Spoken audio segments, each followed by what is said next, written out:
Spurge here, Zack there, and welcome to episode 4 of season 10 of Highside, Lowside. Today on the podcast, we will be joined by Chris Northover of Bike World out of the UK, and we're going to be talking about cross-training on different motorcycles. Can you go faster on an adventure bike after riding a dirt bike? Can you go faster around a racetrack after training off-road? We're also going to be diving into a bastard motorcycle that only Frankenstein could have come up with, a Harley-Davidson Sportster engine in a GS frame. We're also going to be talking about some tips that the motorcycle training programs out there don't tell you, all that and much, much more today on the podcast. But first, a word from our sponsor. Before we dive into the show, special thanks to Moto for its longtime sponsorship of Highside, Lowside. You know, you can lubricate your engine or clean your machine with lots of different products, I'll be honest, but there's only one brand that gives you that warm, fuzzy feeling of supporting your favorite motorcycle podcast. That's right. A little bit of every dollar you spend on Motool products at RevZilla.com goes into producing this show. So to learn more about Motool's catalog of products, go to RevZilla.com/Motool. That's RevZilla.com/MOTUL. And while you're over there on RevZilla.com, make sure you check out the Airbag Save page. RevZilla is dedicated to making sure that you are informed about all the newest safety technology coming down the pike. And the newest, most protective safety technology that we've seen in recent years is the evolution of airbag technology. So to learn about the entire line of airbag products and which one might be right for you and your ride, check out RevZilla.com/airbags. Now, on with the show. Okay, Spurjo. Here we go, off on another adventure of Highside, Lowside. We are going to start today, everybody, with another little curveball. If you've been paying attention in season 10 and you're a fan of previous seasons, you'll know that we often started with a section called Not the News. Well, if this episode happens to be your first one of season 10, we're doing things a little different. And we start off with whatever the heck we feel like. And today, it was a contribution from a listener. Is that right, Spurge? Yeah, we got a Craigslist ad in for a bike that the individual thought that we would like. This was Trent. So shout out to Trent for sending us an email.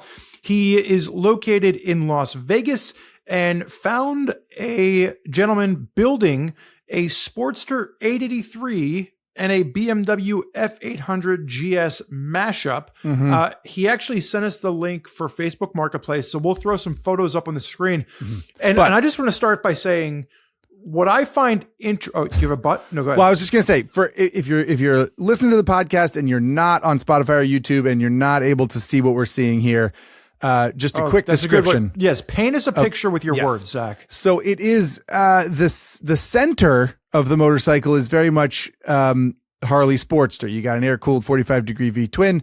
You got a backwards swept exhaust that's got a little vertical kick to it, and a sort of saddle engine gas tank handlebar. It looks pretty normal. However, the swing arm is clearly strange and long, and it has dirt tires on it, and then the fork is a long upside down fork. From a dirt bike, from an ADV bike. It does have saddlebags on it. It does not have any bodywork. I don't see a headlight. There's no drive chain. We'll talk about some of that later. But it is a very strange crossbreeding of motorcycles. To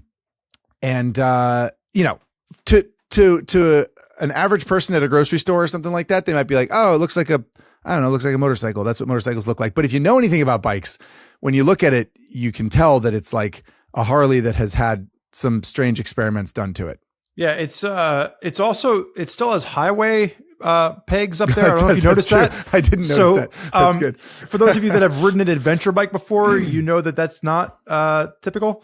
Also, it looks like for some reason, I think it might just be the angle of the photos. Like the front wheel looks like it's kicked out a little bit further, almost like a chopper style, but maybe it's just the... Oh yeah, like the fork offset at the bottom is like a little funky. Yeah, it looks weird. Like maybe they turned around backwards.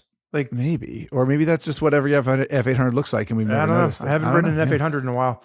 But so the point is that we wanted to kind of bring this up for discussion. What I found interesting about this ad is that the gentleman is currently trying to sell it for $4,500. He kicks off the ad as always with lowball offers will be ignored. So don't lowball this guy. He knows what he has. Exactly. But it's not it's running, but it's not riding. Like Zack mentioned, there's no chain connecting the engine to the rear wheel. There's no electronics. He's still building the bike, and he's trying to get $4,500 for it, for you to basically buy the bike for $4,500 and then finish the build for him. Project. Right. He does go on to say, like, hey, I'm negotiable on the price, but once I get done, I'm going to be a little bit firmer on the price. Right. So get it now, because it's going to be worth a boatload of money once it's complete. He's already knocked $1,500. The bike was originally $6,000. It's down to $4,500. What do you think? If let's say this were finished and running, is this a bike that you'd be interested in for $4,500, Zack? Would you want to put this in the Quartz family garage? No, I would not buy it for $4,500, but I would buy the builder / owner / rider a nice sudsy soda and say, congratulations for riding this thing around. I think the concept is great. And it's not a foreign thing, right? This isn't the first person to make an off-road Sportster, right? We're not, it's not breaking new ground from that standpoint, but it is an interesting project and it's unique in some ways. And, I think it's kind of great. I mean, this is like what the Harley Sportsters are sort of like famous for modifications and Southern California or the Southwest United States is alive with the spirit of desert sleds and desert racers, and so I just think this is sort of like an adaptation of a motorcycle that's somewhere between hilarious and awesome. However, I did notice the ad says that the registration is past due, and I can't. Yeah, you're a man that really loves a valid registration. I want to. What about you? Are you lighting this thing on fire, or are you putting it on a pedestal? I do not like this. I forget what episode it was. Remember when in Arizona we found I didn't finish my statement there. I was going to say I don't like this as much as some other weird builds that we found. Do you remember the Sportster that we found in Arizona that was a trike? It was an adventure trike. It was a CRF 450 with a Sportster, and they shoved it together, but it had the two wheels on the back. They made it like a crazy dirt bike trike. I'm surprised I don't remember that. So really, that Spencer wanted to do a CTXP episode with it, sure, and I liked it, and you didn't. Anyway, but my point is that like there's no shortage of people that have done crazy things with Sportsters. There was actually a company called Hugo Moto. I just found them. It looks like they went out of business in 2019 because apparently people weren't that up on buying adventure Sportsters.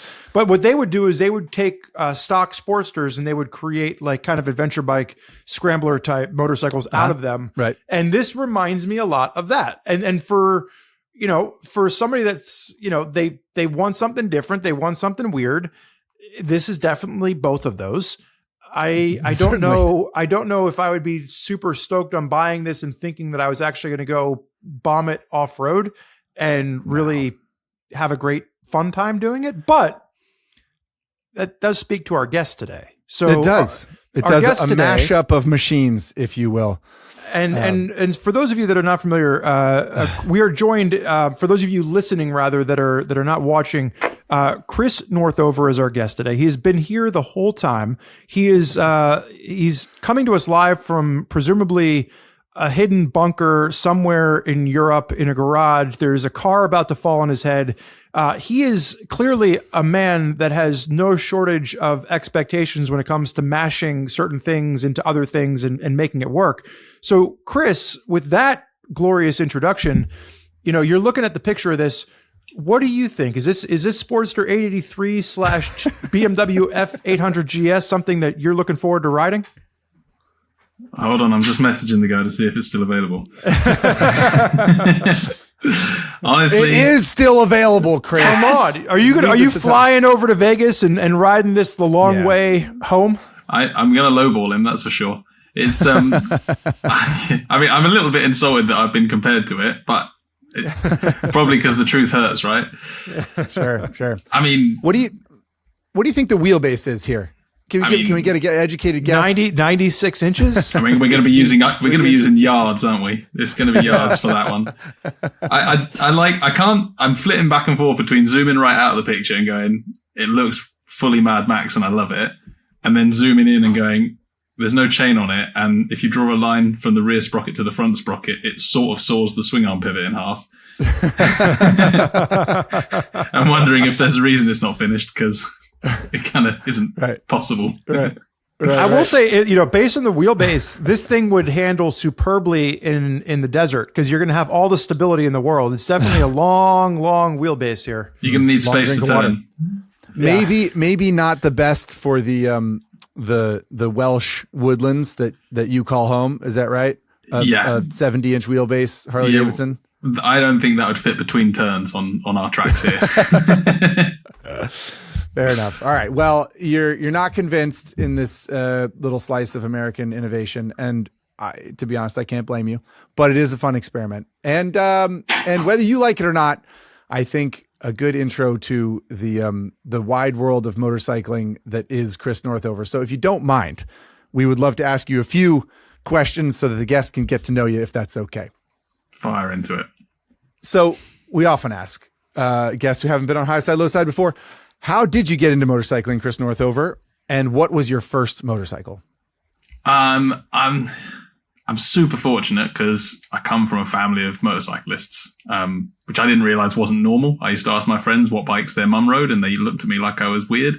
I didn't realize that wasn't the norm, but yeah, I had my dad, my mum, my grandfather, my grandma, all my uncles, my aunties, everybody rode bikes. So it was kind of just expected. Not that we lived anywhere you could ride them as a kid. Like, we lived in the south of London in a suburb. So I had a little Honda QR50, and I used to ride it in my backyard, which was really long and really skinny. And my first ride went straight into the rabbit hutch, and I've not really improved from there, I don't think. Chris, for those of us in North America, what's a QR50? What would that be? It's Honda's version of the Yamaha PW50. Okay. Okay. Gotcha. So it's a little two-stroke, tiny little two-stroke dirt bike? Yeah, little two-stroke, rev and go. Okay. Right. No clutch or anything. Right. No. So you had a long backyard. You just rode down and then you rode back. That would be perfect for a Sportster F800 mashup. You just have to do a 3-point turn at the end, and then you'd be back on your way. Did you actually crash into a chicken coop the first time you rode? Yeah, exactly. I mean, I don't remember it. But yeah, my parents said, they explained the throttle and didn't mention the brakes before I'd already gone. And I just went, found the brakes at the other end. Chris, for the audience members that might not be familiar with your content, obviously getting into motorcycling is one thing. How did you end up, as a content creator? You work for Bike World. Like, where did your journey go from like, I'm going to ride motorcycles to I want to be involved in this as a professional career? And how'd you get to doing what you're doing now? Or maybe like, how'd you get from the chicken coop to doing it professionally? That's quite a leap. In the garage that you're in now. Yeah, one of the chickens was actually an agent for. It was old tale. Right. I had a kind of weird wiggly pup. I never dreamed I'd be able to make money doing what I do now, or have a career out of riding bikes. I, like a lot of kids, I wanted to be world superbike champion. That was like, I grew up watching Foggy and Colin Edwards and Troy Bayliss and idolizing those guys racing.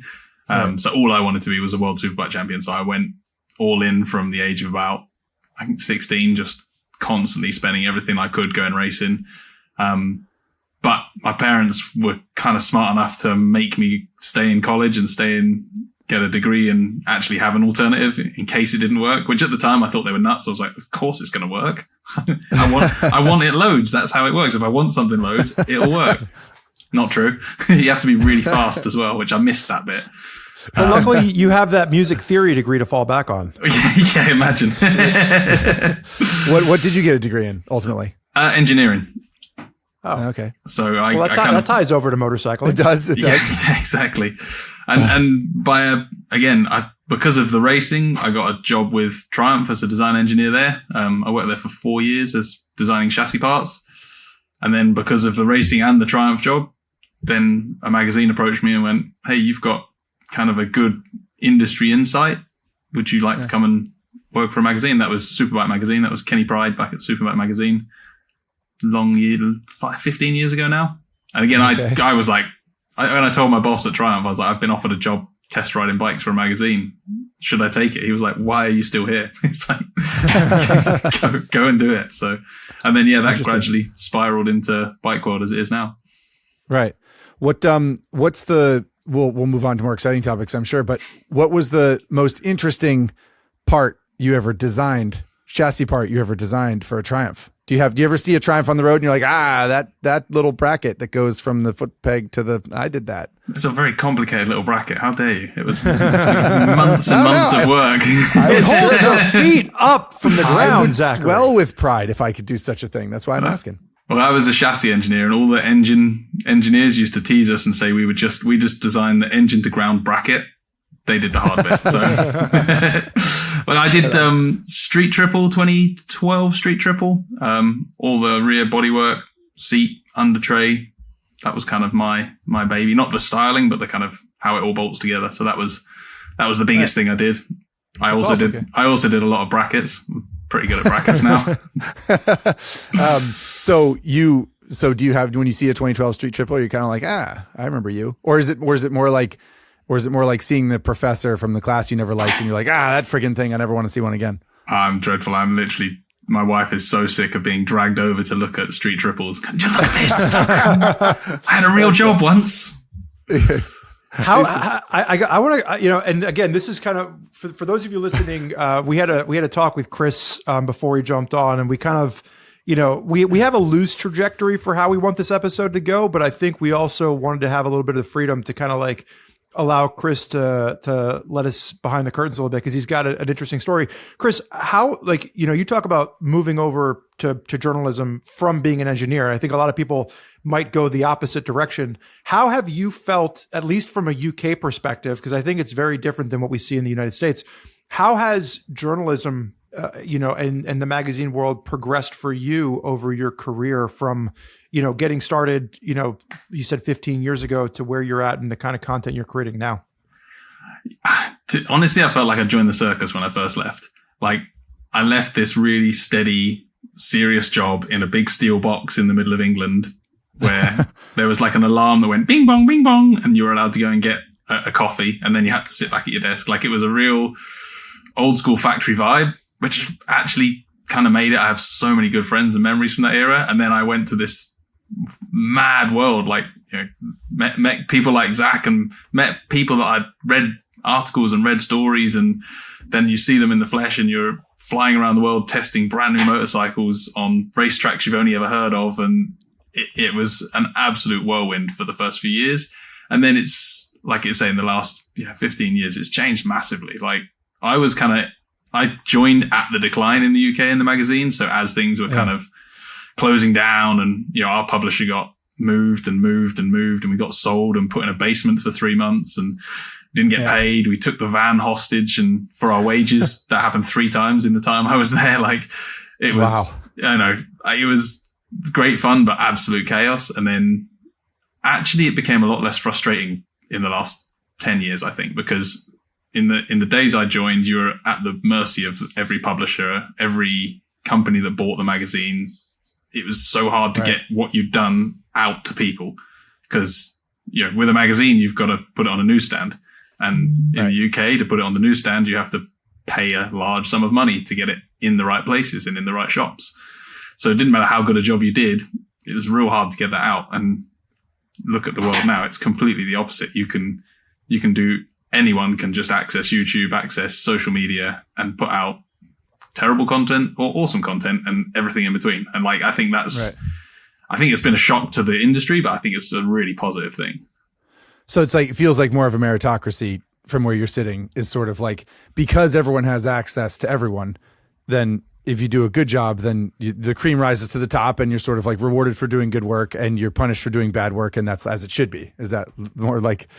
And I am the eternal optimist. So I'm like, that's exactly how it works. There's never anything else to it. Right. No, I think that's interesting. It's an interesting take. And I think it's sort of refreshing because I just think there's a lot of,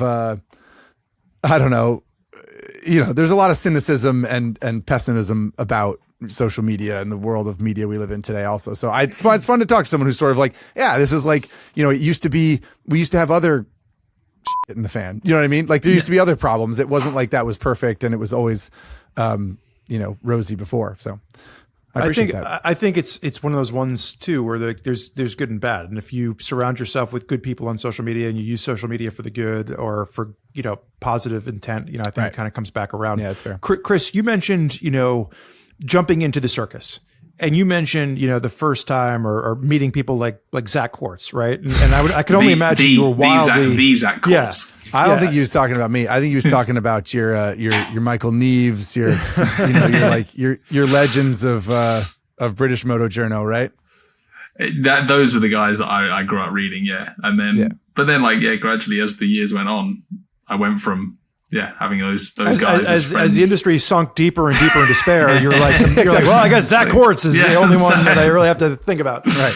Well, like, so, like, I guess, you know, to kind of transition out. So you and Zack obviously, you know each other a little bit better than you and I do, Chris. You know, you've been on a racetrack presumably with Zack Quartz. Like, let's kick things off with some hard questions. Who's faster, you or Zack? Well, I'm gonna put my hands up here on the last launch. If we put a lap time on it, I reckon Zack had me. We ended up, there was me, Zack, and a guy called Al Fagan from 44 Teeth, who I'm sure you guys have heard of. Yeah, he's been on the podcast. Yeah, we ended up all out together, just goofing around, and it was so funny because Zack would be quicker in one corner, I'd be quicker in another, Fagan would be quicker in another, and we get asked it a lot. Like Al and I, people are constantly like, "Oh, when are you guys going to race? When are you guys going to race?" I'm like, not on the launch is kind of always the first answer. Like, yeah, exactly. I don't want to be the guy. Was it the V2, the Panigale V2 launch that you guys were all at together? Yeah, that's the one. Yeah. That was a brilliant 15 or 20 minutes. That was really, really, really, really fun. It was sort of like a, you know, I think that's what people think those launches are all the time, right? Yeah. They think that we're just like goofing around, but actually we're like always recording or taking notes or trying to do actual work. And it's like stressful for someone to be like, here's a motorcycle, you have 15 minutes. And then you're going to have another 15 minutes later. And then, you know, whatever, you get 4 or 5 sessions, however many it is. And then like, you got to get on the plane and go home and hopefully you got all your work done. And it's like, it kind of like jangles your nerves a little bit, but that was a session at the end of the day. And we just sort of like had a blast. That was fun. I think it was one of those sessions where a lot of people blow that stuff off and like, I'm going to go and start writing now. And I think the 3 of us were keen to keep riding, and it became, it was like a little mini holiday. So it was. I got lucky too, because remember we were on the launch together, but I was in a different session. I was in with the Germans and the Latvians and whatever. And like, and all you Brits were in the other session. It was like A group, B group, or whatever. Not like one group was faster than the other, but it was like, there's always a group 1 and a group 2 because we share bikes, right? So there were like whatever, 30 journalists and 15 bikes or something like that. Yeah. And then you share a bike with it. So I was sharing a bike with an Italian guy and he yard sailed himself just before lunch. So I remember that guy. He smashed the bike to pieces and like he went to the hospital. It was bad. So, but the one silver lining was that I didn't share a bike in the afternoon. So Ducati was like, you can go out in the group with the Brits if you want to. And I was like, yeah, I'll do that. And then we had all that fun. So really we have him to thank, whatever that guy's name is, that like chucked himself at the ground. Good job. I think it's important for people listening to this too. Like, you know, it's the same as when you're just out with your friends riding. Like if you have a good group of people at a press launch, it changes the entire vibe because you're away from your family. Like you're not hungover, but you're jet lagged. I will say, I think maybe in our younger days we could have been hungover. But it's one of those ones where like, if you have the right group of people, it just makes the whole experience that much more fun. 100%. And the same as like, if you're at a track day, if everyone leaves their egos behind and you're just, you're just playing, for sure, we're all still competitive, but if you're just playing, it becomes so much better than when someone's coming into the pits and it's like, what lap time did you do?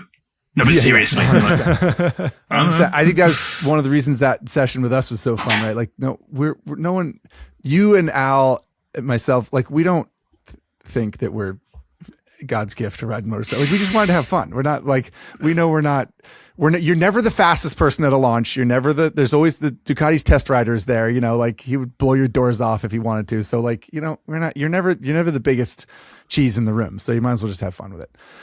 Okay, so on the transitioning away from Panigale V2. Why did we originally want Chris on the podcast, right. Zach? So you have quite a background, Chris, of riding different types of motorcycles and even competing in lots of different. So you said you wanted to be world superbike champion when you were a kid. And you and I have ridden on racetracks together. But you've also done proper actual, what we would sort of say Irish road racing, right? Like where they close a public road and you race around on a sport bike. But that's not all you've done. Can you just sort of talk us through a quick kind of hit list of the different riding disciplines in which you have competed, right? Off-road, on-road, all the different stuff you've tried. Wow us. Wow. Well, this guy's got no attention span. That's the takeaway here. That's takeaway. That's worth something here. So the big one was road racing, the circuit racing. Did that for a long time. Had a great time. Did supermoto as well, which again, I'm in that camp of people that can't understand why supermoto isn't the biggest sport in the world, because I love it, but I think that's because we're all slightly weird. So I did race supermoto for a while. I raced flat track in the UK. Ours is not as big as the American series. It's always trying to be, but we have a really kind of fun small scale series. Competed in trials, which is, if everyone's familiar with the game Ground is Lava, trials is ground is lava on a motorcycle. Like you have to ride awkward stuff and not put your feet on the floor. That's the best description of trials riding that I've ever heard in my entire life. Yeah, it's really, really good for sure. It is a comedy sport, but I love it. I've competed and I've done some long distance stuff as well, some endurance trials, so where you ride for 24 hours all through the night on little bikes, trying to do these hill climbs and not put your feet down. So I've done a few of those, and the Scottish 6-day trial, which is a big 6-day international event in Scotland where you ride 100 miles a day on those tiny no seat trials bikes. Which is it's an amazing event, but an aching back at the end of that. Raced some enduro, raced some a little bit of motocross, but not properly, like not on any decent level. Hill climbs, we have like a single sprint hill climb events in the UK as well. And then I've ridden speedway, but I've never raced speedway. I've ridden it and it was ridiculous. Again, it should be the same as flat track, but it's not. It's a different sport. I'm not even convinced it's motorcycling. It's its own strange and incredible thing. And I thought, I'm going to have a go at that.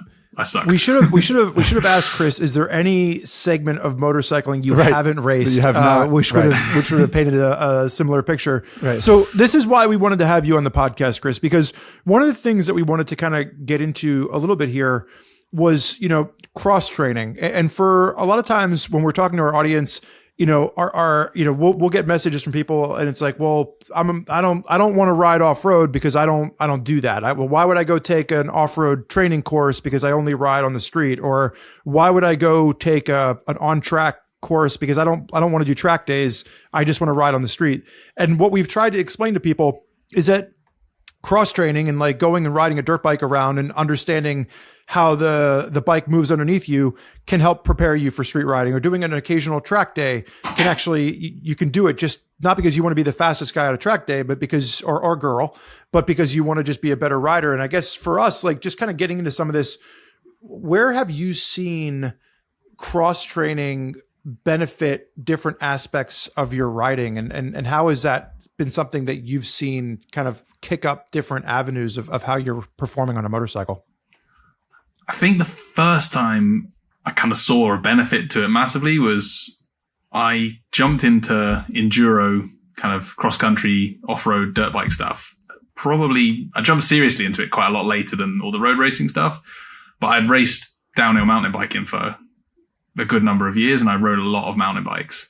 And I got on an enduro bike, and unlike a lot of the guys I knew who solely came from road racing and got on an enduro bike and were kind of all throttle and a bit wild, but kind of lacked the finesse, I was able to go quite quick, quite fast when I jumped into a dirt bike just because of the background in mountain biking. What I lacked was the experience to read the terrain and not ride flat out through long grass when there was logs in it, which I learned in spectacular fashion shortly afterwards. But the bike control aspect, that kind of got me thinking like, oh, hang on, that's I've not ridden one of these, but actually the experience from other stuff. And then more and more, the way I kind of picture it is if you're trying to explain something to someone and they're not getting it, and then you explain it in a different way and they're like, yeah, I see what you mean. I feel like your brain's like that with motorcycling. If you're trying to get faster or better or improve an aspect to your riding, and you kind of hit a wall, we all get that sometimes in our riding. And then you go away and you goof around on a different shape bike that's a different style that your brain's not stuck in that rut with. You elevate that skill over here, and then when you cross back over, your brain's like, that's what you meant. And all of a sudden your riding jumps Right. on. And I see it with new riders, old riders, super experienced, super nervous, like the same people. You get the same effects jumping across. It's like, it's really satisfying. Well, sorry, I just want to, I want to make a comment to the mountain bike thing, because I'm going through this right now. My wife and I recently moved about an hour or so north of Philadelphia. And so it used to be like an hour for me to get to trails and ride my dirt bike. And now it's like 2 to 2.5 hours. But I have a lot of mountain bike trails in the area. So for my birthday, I bought a mountain bike. I was like, I'm going to do exactly what Chris is talking about. I'm going to go to cross train, right? Like I'm going to go out to the woods. I'm going to mountain bike. And he's going to pedal as fast as he can through long grass. I am getting my ass kicked because like in my mind, it was like, and some of it does transfer over in reverse. Like some of it, like I can get a little bit, I feel like I can grasp some of the mountain bike concepts a little bit easier, but like I'll come to a log in front of me, and where I'm used to just like popping the clutch and flipping the throttle, I'm like, I got to just spin my legs faster. And like in my brain, I can't tell you how many times I've just like hit the log and fallen over because I'm like, no, it wasn't going fast enough. So I feel like I'm imagining going the opposite direction, where like you're already used to having to put all of that effort into like the pedals and you're understanding the body position. But now, was it almost easier transitioning? Because at that point you had the throttle doing the work for you. Like, was that part of the mental transition from mountain biking into dirt biking? I definitely think it's easier to go from mountain biking to dirt bikes than back the other way. Okay. I've got a real good friend who's done a bunch of Dakars. He's like a super old school enduro rally raid racer from Australia. And I've been like, I did some mountain bike coaching a few years back. I had a little company doing some stuff and I was coaching him. And exactly what you said, the whole throttle clutch thing, every time he got to like a drop, he was just, because he spent his whole life going, "Rawr," and all of a sudden there was no "rawr," just but he's found it's really helped. He's persevered like 3-4 years of really putting the effort in, and he's found it's massively improved his enduro riding. Like he moves around and uses his body weight a lot more than he ever used to. Which there's hope. So there's hope for me yet. That's good. Yeah, exactly. Okay, that's good. Yeah, it's funny that you. It's not necessarily what I would have thought, because I don't have very many anecdotes for this whole cross training thing that we're talking to you about. But one thing I remember noticing when I was a teenager, I started racing vintage bikes, road racing, short circuit racing, as you mentioned, Chris.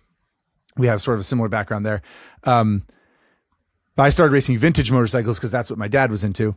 And then I got an RS125 GP bike. So a 125cc 2-stroke GP bike from the 90s that I started racing when I was like 16 or 17. And for a few years, I raced vintage bikes and the RS125 in the same.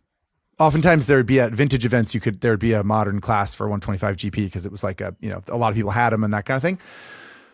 And I remember a specific track where there's like really fast set of corners, where you're like, whatever, you're kind of, I don't know, 4th or 5th gear bailing through these corners. And the modern GP bike, the RS125, was so much faster and more capable than the vintage bike that I felt like I could go faster on the vintage bike because I just wasn't afraid. Even though the bike was misbehaving and sliding and doing weird stuff, I was sort of like, I'm going through this corner like 10 miles an hour faster, probably 15 miles an hour faster on that other bike. And so that's just sort of given me all, like, my brain is not having to catch up. It doesn't feel overwhelmed by the situation because I ride that other thing that's so much faster and more hectic. And so now that I'm in this situation on the vintage bike where like the front end is chattering and it's sort of like thumping along and rattling and feeling old, it's more funny to me than it is intimidating, And I guess I would assume that would happen with like mountain bikes and enduro. Like if you rode an enduro bike, through the woods, and then you rode a mountain bike, you'd be like, well, everything's just happening so slow. Yeah. I feel like I can calculate things. I have like a year to figure out how I'm going to get over that log, not, a split second or something. So it's interesting to hear you guys say that it's, I don't know, both of you sort of agree that it seemed like kind of the opposite, where you, because of the lack of engine, I don't know, you're like suffering for a different reason, I guess. So I don't know. Is there any aspect of the sort of mountain bike to enduro, brain transition that goes the other way, that you feel like you do kind of like benefit from having an engine under you, or having to, like, the mountain bike is just easier because it's lighter and it's smaller and things aren't happening as quickly? Is there any of that? It's a little bit of both. I've always found, like, when you get on the mountain bike, it's lighter, so you can stop it, you can steer it quicker. Right. You can also crash it faster, though. That's what, like, 100%. Yeah. There's so much more sensitive. Like, it's like it's like getting off an ADV, twin cylinder ADV bike onto an enduro bike. Like, if your body weight is in the wrong place on a BMW GS, for instance, you weigh 80, 90 kilos. The bike weighs 250 kilos. So sorry, pounds. Yeah. Convert Whatever. that. But yeah, a little to a lot. You're little to a lot. When you put your little on a dirt bike, where you put that weight makes a much bigger difference. And again, on mountain bikes, so a mountain bike weighs, like, I don't know, I can't translate into pounds. Sorry. 35 pounds. 35 pounds. Yeah. So it weighs so little. So if you put your weight slightly wrong, or if you get knocked off balance slightly, it really notices and responds by throwing you off.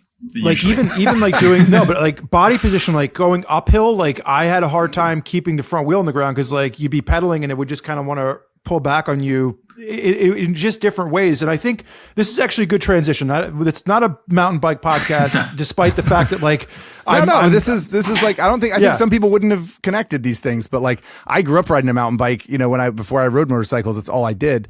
And I never really thought about how it might have affected how I learned to ride a dirt bike later, the question that I have for Chris, and this is a great transition. So you mentioned the adventure bike to enduro thing, right? And this is like, now you're swimming in my pond. The road racing thing earlier, you're swimming in Zack's pond.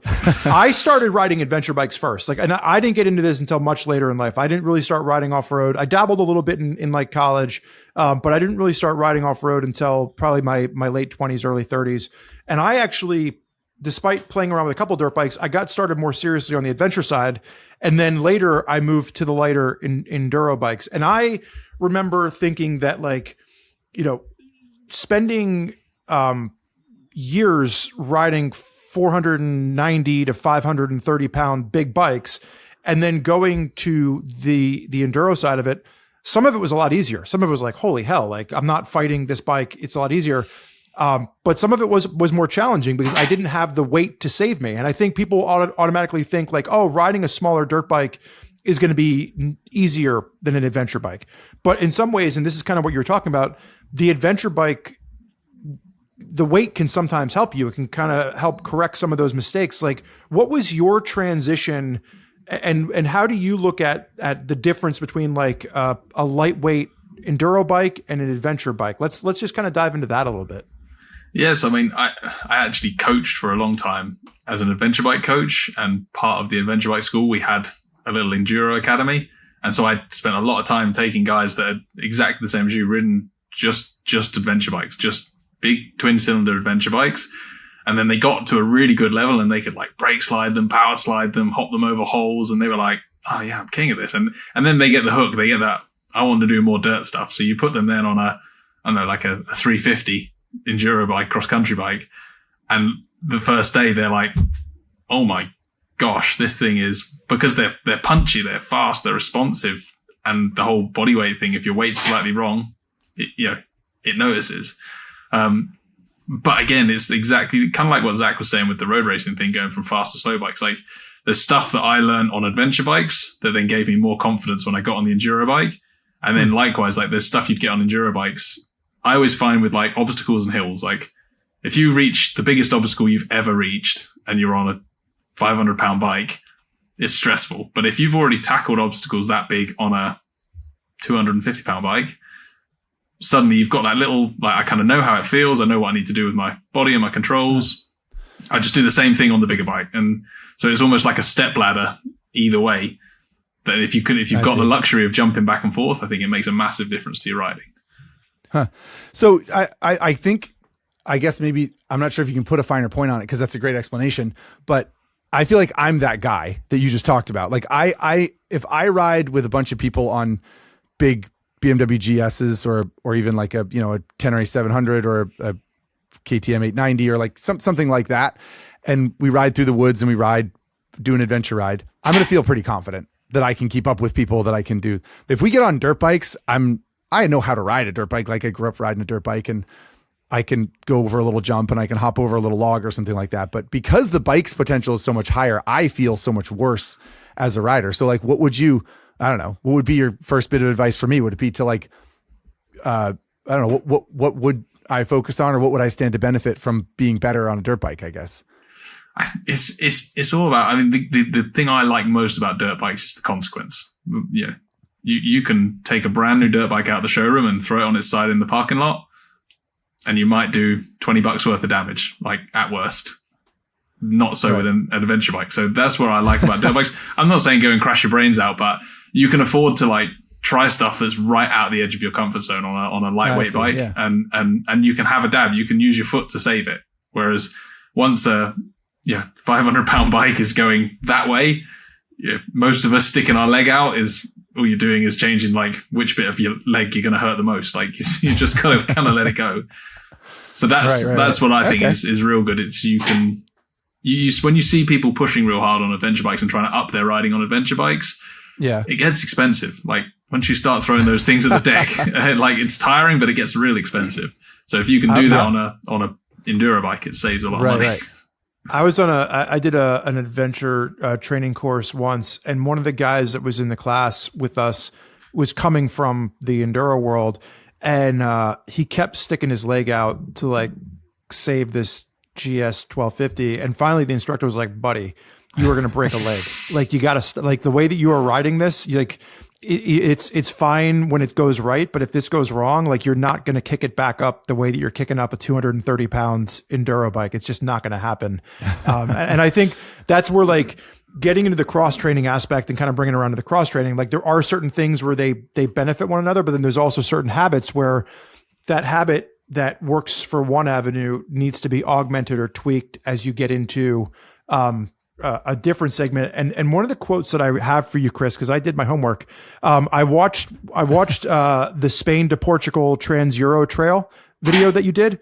For those of you listening, we'll include a link in this one. Like this was just a really cool video. It's a great introduction to, I think, some of the content that you're creating for people that are interested in adventure bikes, and maybe they're looking for some additional content to check out. But you came to the top of this hill climb. Wait, hang on. Hold up just a second. Sorry. You rode, what you're talking about is you rode a Yamaha 10RA 700. You had a Yamaha 10RA 700 as like a sort of project bike. And then as a sort of send off for the bike, is that right? You did sort of a 600-700 miles across Spain to Portugal on a sort of backcountry discovery route, if you will, like off-road trails and stuff as much as you could. Is that a good synopsis? Yeah, that sums up. And then back again.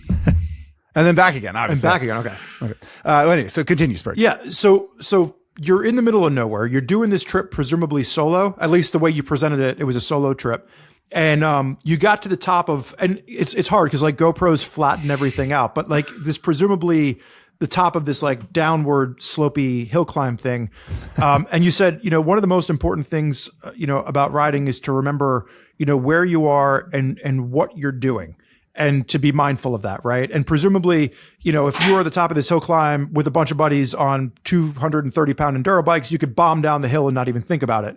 But you almost said it in a way where there's like this pause of reflection of like appreciating the fact that you're out there by yourself and you're on a heavier bike and you're looking at it from that perspective. So like what goes through your mind in that situation versus, a situation where you're on a completely different machine, and how does some of your training and your mental, preparedness kick in at that moment?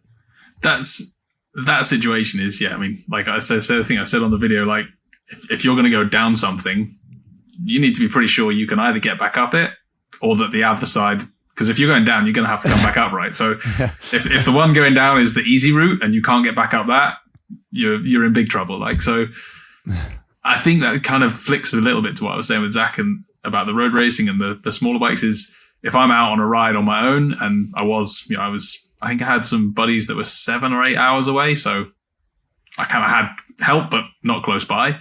I ride within what I know I can do. So because I've ridden both my Tenere and Enduro bikes on kind of pretty hard terrain, as long as I'm within those parameters, I kind of know I've got, it's managing risk at the end of the day. I know I've got a little bit of meat left on the bone that if this goes wrong, I can deal with it and I can get myself out of the situation, which is like, I've led some tours and trips and helped out on trips on. Sometimes when people come on a trip, they don't really appreciate that. Like if you're in the wilds of Tasmania, like miles and miles and miles from any help, and because you're with a tour guide, you're like, no, I'm safe, and you're riding full gas. You're like, doesn't matter how good the tour guide is. Like if you need medevac, you need medevac, and you're a long, long way from any help. So it's one of the big things that I like the most about adventure bike riding is you're not really riding against anyone else, or you're just riding against the terrain, and you're just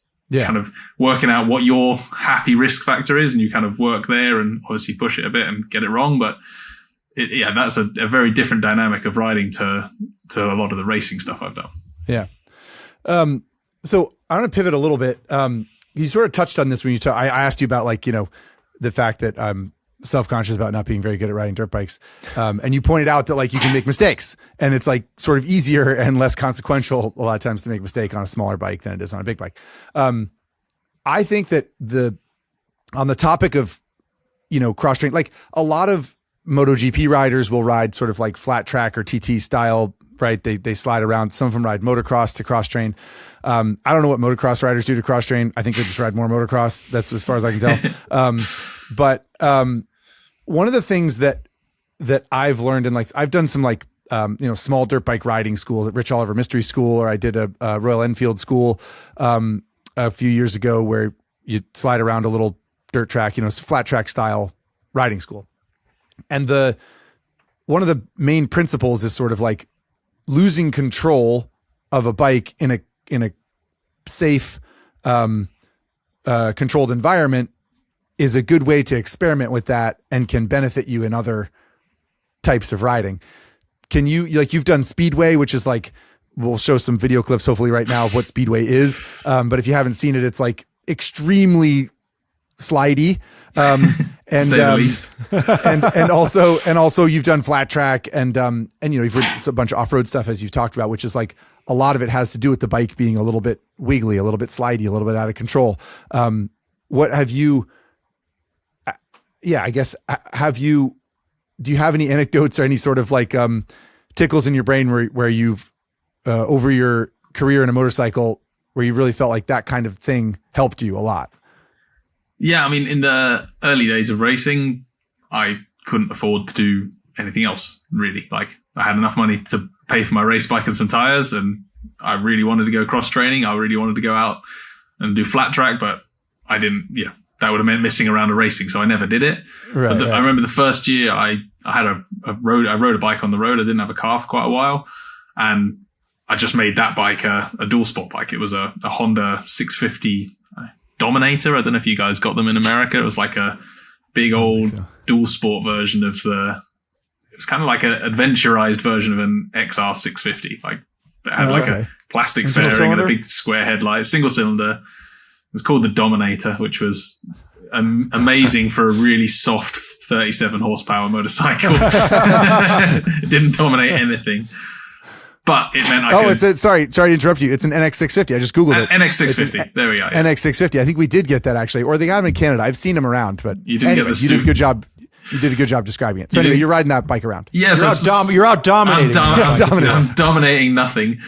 But it was the first time that I had a chance to ride off road and cross train and go finding gravel trails and slide the bike and learn to slide the bike all. And I remember the first race back after a winter of doing that, the first time back on track, I had a big slide, and normally that would be jeez, because it happens so fast. And, if you've had a long winter layoff from riding and then suddenly the first thing you do, your bike slides or locks a wheel, but it totally didn't bother me. And my body was so much more used to sliding and slipping around. Right. And that was when the sort of biggest time I noticed that it kind of just, you're so used to it on the dirt bike where there's no consequence and it's kind of slow speed, not no consequence, but Right. And then suddenly when it happens on the race bike, I don't know, because people talk about like, oh, the bike slid and I kind of transferred my pressure and I got like, none of us do that. Like your body does stuff. Your body does stuff, doesn't it? But none of us like go full Neo and like, and then as it was sliding, I just moved my elbow up a little like this. Like what happens is the bike slides and we go, oh, right, cool. And that like my body was obviously so much more used to sliding from the dirt bike stuff over the winter that when it happened on the road bike, it dealt with it. And right. I kind of was less rattled by it. So that sort of seemed to be a big help. And then from then on, like later on, I jumped into the flat track quite late. And that was the same thing again. Like the best thing with flat track and kind of at Speedway the same is there's no kind of, once you're going into a corner on a flat track bike with only a rear brake and you're on shale and you're on these kind of what look like a road racing wet pattern tire. Right. If you go in a bit too quick, tough. Like it's not like you can just like drag a little front brake into the corner and run it wide. Like you're going in, like that's the speed you're going in. And it's even more if someone's turning in over the front of you, you're turning in. And it really like, I wouldn't have been brave enough to turn in at those speeds a lot of the time before. But when you're given no choice, it's like you can hit that wall and that rider, or you can turn in and it kind of forces your hand to be brave and go, okay, it's sliding, the front's sliding, but I didn't die.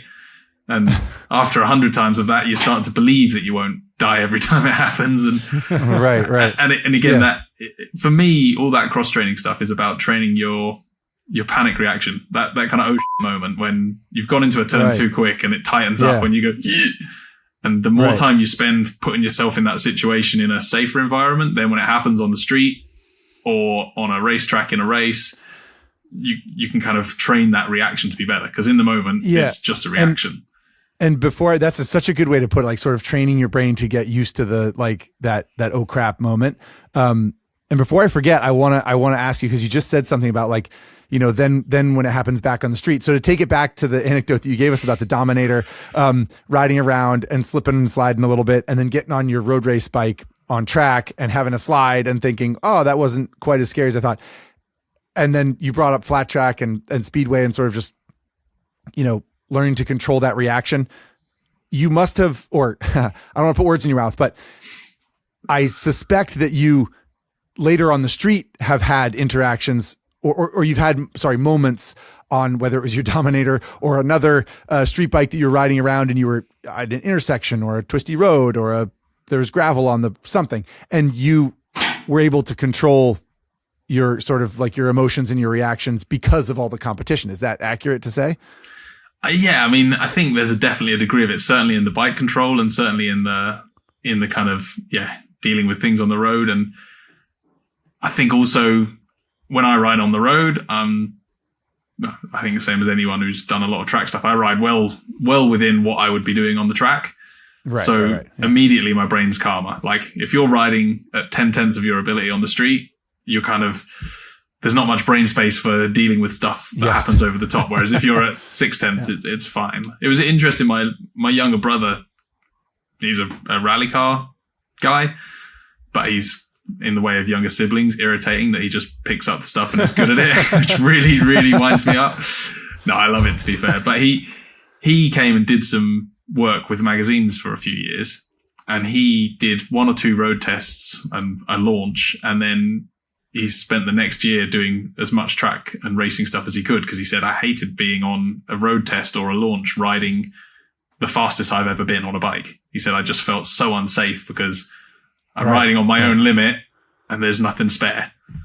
And when you're dealing with like the road or even on a launch where like you said, you're thinking about stuff, you're dealing with cameras, you're dealing with where the photographer is.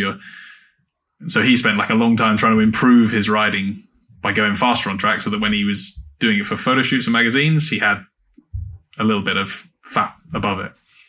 Yeah. I love that. Yeah. Yeah. That's really astute. And also, kind of maybe sounds obvious to say it out loud. They're like, oh, if you get used to going faster, then it won't seem as intimidating when you go a little slower. But like, I don't think people appreciate that. You know, I don't think I don't know. I think it's easily overlooked as something that can benefit you. You know what I mean? So that's like I said, a good observation that your brother made, and I'm sure he's better for it. For you, Chris, what was the hardest? Yeah. and you're pissed off for it. Yeah. What was the hardest segment for you to transition into? You know, obviously we got the laundry list of like all the different types of riding that you've tackled. Like, what was the hardest one? Like jumping in. What was the thing that he tried that was just like the most difficult? Like the most difficult. Yeah. It'd be a close run thing between enduro and speedway. Enduro, like I had the bike control, and so I was like, if I can control the bike, I can just do this stuff. But man, I had so many big crashes because I didn't appreciate all the little nuances of riding in like woods terrain and routes, and riding when you're super tired, and dealing with like your fatigue, and that I felt like I had a lot to learn on that. But in terms of the most alien, speedway was like, I had thought it was fantastic fun. I'd hate to try and be competitive at it because it was so baffling to try and realize this idea of rolling out of the throttle is what makes the tire grip, and then you accelerate out the corner. And when you go into the corner, you need to go in opening the throttle to make it slide more. And on a flat track bike, there's degrees of that involved, but on a flat track bike, you have got a back brake, and the bike feels and looks like a motorcycle. And on a speedway bike, it's this weird swoopy thing with different height foot pegs and a great big grippy rear tire and a pram tire on the front. And it felt so alien. And then this thing of getting to a corner and looking at a wall and going, rah, as you turned in, it was so... I always liked watching speedway, and I loved the spectacle. And then from giving it a go, my respect went up like tenfold. Like, to go and watch it now, I'm like... because it's just such a bizarre mix of balance and control and skill. Yeah. For those of you listening, Chris's jaw hit the floor there with his as he's miming what it's like to watch. With you mentioned, you know, training other riders, right? And part of the reason that we were excited to have you on the podcast is you have done, you know, rider training. What do you like when you're thinking about that segment differentiation, like, and you're dealing with students? What do your students find the most difficult with like transferring from the street to enduro or off-road riding or vice versa? Like, what have you noticed, and what obstacles have people had to overcome either physically or mentally in some of the training exercises you've done with them? Everyone's different for sure. Like, you get some riders who hook straight into it and take it up pretty quickly. You get some riders who have their first little slide and they can't get enough. And you get some riders who that happens and they are immediately on the way home and looking for the nearest bit of asphalt to get away from it. One of the biggest things I think I remember dealing with over the last decade and a half is the riding position and transferring to using the foot pegs to steer a bike versus using the handlebars to steer a bike. And like, there's so much crossover in different people's riding styles and depending on like what type of motorcycle you ride on the street. But predominantly when we ride on the street, we steer with our handlebars, like, you know, counter steering, pushing the inside bar to steer the bike's obviously a big thing in racetrack world, but the handlebars feel like our main point of contact for making this motorcycle go where I want it to go. And off-road, you know, especially in like the adventure bike style stuff I taught a lot on, you're much more focused on the foot pegs. And if you start wrestling the handlebars, the front tire starts sliding through holes and it feels terrifying and all that feeling goes. And then the tension comes and everything gets worse. And that's probably the biggest thing, is getting people to transition between being really heavy on their feet and light on their hands versus on the road where it's much more of a balanced thing. And right. And that and the riding standing up, like that's my favorite thing to see, is someone who's an incredible road rider, like with impeccable throttle and clutch control. And then you put them in the standing position, and because their arms are in a different position, that's all gone. And all of a sudden they're like, back, back. And you watch them ride away. You're like, I watched you ride in this morning. You looked fine. And then suddenly, I think it's funny. I've kind of volunteered at some of the local off-road riding schools, and people are so afraid to adjust their motorcycle, almost like it came off the dealership floor, like they're presuming it was set up specifically for them. Yeah. And you're like, well, you can raise the shifter up on the spline a little bit, or you can rotate the handlebars or the controls to make it easier so that you can get your boot under the shifter, or when you're standing up, your hands aren't backwards on the clutch or the brake. And people are like, well, no, I mean, the factory, like Yamaha sent it to me that way. And it's like, my no, warranty. Like, yeah. But I think it's a good listen. It's a good lesson for people listening to this, that, like, you know, to Chris's point, like, you could be a great rider on the street, but when an instructor like Chris is like, hey, I need you to stand up, it could feel difficult. And that's where, you know, some bike augmentation comes into play. We can shift this conversation in just a minute, but our producer Chase is blowing us up for a quick word from our sponsor, Moto. Chris, do you happen to have any Moto around? Must in that garage there. Is this your? Look at this. This is. Hey, look at this. Props if you can guess what bike it's for. I can't read it. What does it say? It's 2050. It's like treacle. Is that for an American V twin product? German boxer, but yeah, same level of technology. Treacle. All right, we'll be back in 60 seconds. All right, so we are back after that lovely Motul break, and we're talking about, you know, we kind of left off talking about you know, some of your coaching experience, Chris, and you know, some of the things that maybe, you know, folks that are coming in to get a training for the first time, you know, are experiencing.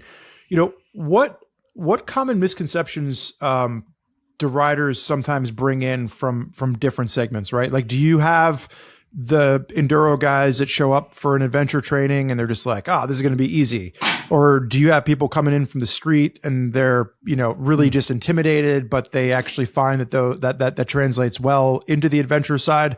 And then I'm going to have a follow-up question too, because I'm actually really intrigued about what kind of adventure riding you have in Europe and like how that might vary from what we have. But let's not go down that road just yet. So like, let's keep it with the training question that I threw out there.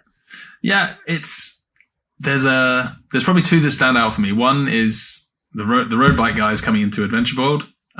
That's obviously a huge thing that's been part of the motorcycle industry for the last 10 years. Like, I think in Europe it's been a bigger transition. Like, I've been lucky enough to travel around the world and meet lots of adventure bike communities, but I think certainly in Europe and in the United Kingdom, riding adventure bikes off road is kind of like 10 years ago. Everyone was like, really? They're massive. You can't do that. And that's gradually evolved to now people do take their own ones off road. And I think that's the big preconception, is that you can't take these big bikes off road. That's like, I mean, I guarantee if I put a video out riding an ADV bike off road, at least 10 of the comments will be people saying you can't take those off road. And like, people just have this, it can't be done. Right. Do you think that shift has taken place in recent years because of the bikes becoming a little bit more manageable in displacement? You know, we've had this surge of like mid-sized adventure bikes, the KTM 790, 890, the Tenere 700, the Aprilia 660. Like, do you think that, you know, the displacement shift has helped with some of that, or do you think it's just people are seeing people do crazy stuff because of social media and it's just becoming more commonplace?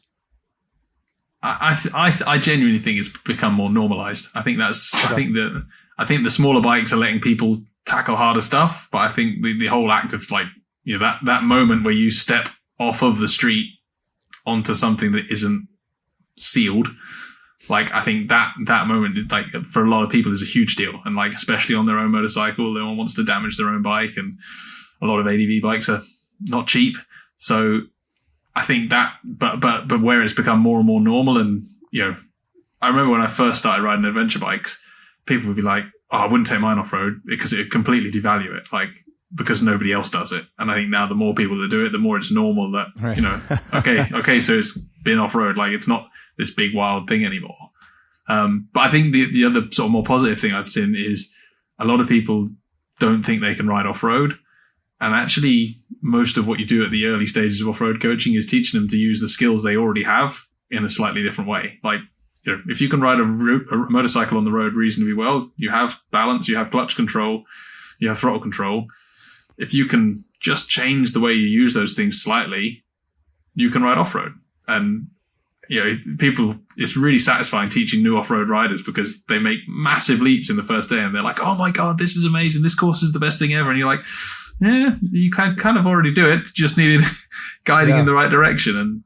and that's super satisfying. But then the other one I'd say that I've noticed is I've taken a lot of my friends are dirt bike people and have ridden off-road their whole lives, and that's their world. And I've been dragging them onto track days and racing and a few things like that. And I think it's really interesting watching them realize they can go really fast, really quickly, but also realizing that it still takes a lot of experience to understand the grip. You know, when you ride you can ride a street bike fast on track without much understanding of the grip, but to do it consistently and then start pushing things, like that's been quite interesting, because I never went through that because I went straight to circuit racing. But watching guys that can ride circles around me on a dirt track and run rings around me on an enduro course, watching them on the track get to a point where you're like, no, you can go faster, and they're like, can I am I about to crash? I couldn't tell you. Like, and realizing that, there still takes time to build that experience up, I think. Yeah. So so look at those two examples you just gave. And I find this fascinating. I really genuinely do. And I think for our audience listening, maybe helping them understand some of the mental hurdles that are probably what they're actually trying to overcome more than the physical hurdles. Do you think, in your experience, has it been, do you think the transition is easier from people going from riding on the street to taking an adventure course or an enduro course and riding off-road? Or do you think it's an easier transition for people that have been like your friends that are lifelong enduro riders and then taking them and doing a track day? Which of those two mindsets has benefited easier? Honestly, I think the dirt bike guys get on initially easier on the track, because they're riding something where the grip's consistent, the circuit's the same every lap. Like, so many of the variables have been removed. And when you first step off road, there are so many new variables that it's kind of mental overload. But I think if you're moving beyond, I just want to ride off road, or I just want to ride on track, and you're moving towards, like, I want to be really quick on track and pushing hard, or I want to be really quick off road and pushing hard, I think there it's about the same. I think, those finer nuances of being not just a capable rider, but a really good rider. I think at that end, it's just as hard, whether it's motocross, enduro, speedway. Like, I think those bits, once you've adapted, the sort of last few pieces is always super difficult. Yeah, Spurgeon and I have been working this sort of insider baseball, because we've been working on these scripts with a collaboration with RevZilla media team, with like, trying to convince people to try motorcycling, whatever. It doesn't matter. The point is, we were working through this, these sort of like, videos to convince people that trying a motorcycle isn't that, shouldn't be scary. Intimidating. Yeah. Shouldn't be that scary. And one of the things I found myself writing was, something to the effect of, maybe you've seen people ride a motorcycle like in a movie or on TV or, it's sports or whatever, and you thought it was hard. Well, it doesn't have to be. It's not hard, actually. It's like really easy to ride a motorcycle, but riding a motorcycle really well is really, really, really, really hard. Yeah. And I feel like it's the same calculus really with like, almost anything, I think. I don't know. Like when you watch, I just feel like we get numb to the fact that we watch professional tennis players. The only tennis anyone ever watches really is people who are professionally good at it. And so, like, is it hard to hit a ball across the net? Not really. But is it hard to do it perfectly consistently every time, like for 5 hours? Yeah, it's impossible. It's like there's only like 200 people in the world that can do it. So I think that like I think it's a fair thing to point out that trying to get really good at anything is going to take a lot of time. It's going to take seat time. And I feel like you touched on this earlier, sort of like, it sounds like, I mean, you didn't say this directly, but I'm curious if you would, what you think of me saying this. You might be like a better, at least mentally, a better track rider now than you were when you were trying to be a world superbike champion when you were 18, and you were trying really hard, and maybe you were going faster when you were younger, but like, are you maybe a better rider now just because you have more experience and you've seen more things and you're able to accept more realities or something? I don't know. Yeah, without a doubt. And do you know what? I look back at some of my things I did when I was racing, some of the mistakes I made. And Yeah. I just cringe. I'm like, oh my God, like you had all that opportunity and all that stuff available to you and all those things on your doorstep and you didn't see this one, like obvious thing, like why didn't you train harder, or why didn't you go and do specific drills on your dirt bike rather than just goofing around? Like, you know, I don't think that's motorcycle specific though. I think that's like anyone who's, if you make it past 30, you look back at most of your life up to then and go, oh, geez, this guy. right. That's also kind of fair. No, I like the tennis analogy, and I'm sorry, but I want to bring it back to the mountain biking piece one time, because I'm in this really unique position where I've been out on a mountain bike less than 10 times, right? But every time I go out, I'm trying to get a little bit better. So to your point, Chris, like there was like this little log thing that I couldn't do. And I didn't just ignore it. I just went and did that over and over and over again until I was able to do it. And younger Spurgeon would have been like, that's scary. Let's go just do the easy stuff over and over again that I have fun doing. And subsequently to Zach's point about tennis, like I felt like I bought a mountain bike and now all Instagram sends me is like professional downhill mountain bikers. And I'm watching these videos. I'm like, oh, this is gonna be great. I'm gonna go jump off a 70-foot, bridge ramp and not die. And then you get on a mountain bike for the first time and you're like, holy hell, this is so scary and intimidating. And I didn't think this is what it was. But I loved the analogy of, if you're in the world of motorcycling and you're going out and you're learning to ride an adventure bike for the first time, and there's a little hill climb thing that struggles and you're just really having a hard time with it. Like that's the piece that you just need to go out and do it over and over and over again. And I try to remind people that are just getting into this, it's like any other sport. You're only going to get better at it if you practice it. And that also includes especially practicing the parts of it that you're not good at. And I think sometimes human mentality, people shy away from that, right? Yeah. And it's okay. It's like, that's the one thing. Like, it's okay to suck. Like, yeah, right. Like people are so scared to fail, like because of it. All of that Instagram stuff makes you feel like you're terrible at everything. But yeah, going out and sucking at stuff is, if you can get into the mentality that that's the good bit. Like, okay, I found a thing I can't do. That means I've got something to work at and I can get better at it. Yeah. So you touched on something earlier that I wanted to bring up, and I don't know if this resonates with you, but when I was a kid, I went downhill skiing with my dad a lot. We rode motorcycles in the summer. We'd downhill ski in the winter. Much easier than uphill skiing. That sucks. Sure. That's what I called cross country skiing. He always joked that it was called uphill skiing, which I was never into. But we talked a lot about how you'd come back, like your first time out or your first or second time out skiing in the season, you'd somehow feel a little better than you were last year, almost like you learned something, like you digest this stuff when you're not doing it, And the same thing can be with motorcycles. If you like don't ride motorcycles for a few months because it's wintertime or something like that, and you get back on the bike, we felt like our brains were processing this stuff when we weren't doing it, because you think about it a lot, or you care about it, or you want to get better. And it's not always about I think that made us realize that it's not always about participating in the activity, but like digesting it in your own brain. Right.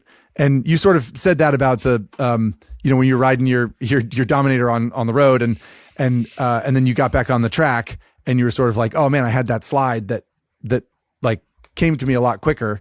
And that was sort of something that you had processed elsewhere on motorcycles, but the application in that moment was you're only able to do that because you were thinking about it, right? Or because you cared about it, or you basically got better at the thing without participating in the thing because your brain was processing stuff and you were able to learn something from that. Is that something that you've like found over the years, or you feel like do you ever get on a trials bike after not riding for 2 months and you're like, oh, whoa, that was easier to do than it was before for some reason?